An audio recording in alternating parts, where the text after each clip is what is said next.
তোমাকে খুশি করার জন্য এটা আমার প্ল্যান ছিল। আর হরিকাকে বলা ছিল ঠিক সময় মতো লাইটটা অন অফ করে দেব। পাখিমা, আমি খুব খুশি হয়েছি, আমার শর্ত পূরণ হয়ে গেছে। আমি যখন এই বাসায় প্রথম আইছিলাম, তোমাকে দাদু এইটা আমারে উপহার দিছিল। আমরা দুইজনায় এক লগে বইয়া গানটা শুনছিলাম,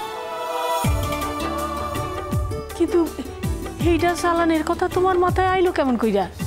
এটা তো অনেকদিন ধরে তুলে রাখা ছিল, আর সবসময় এটার উপর একটা গোলাপ ফুল রাখা থাকে। একদিন এটা আমি দেখে ফেলেছিলাম আর বুঝে গিয়েছিলাম যে এটার সাথে তোমার খুব পুরনো স্মৃতি জড়িয়ে আছে। তাই ভাবলাম এটাকে আমি একবার বার করি, তোমাকে এটা আবার মনে করালে বোধহয় তোমার ভালো লাগবে। তাই আসো আসো, আমার কাছে আসো, আমার কাছে আসো।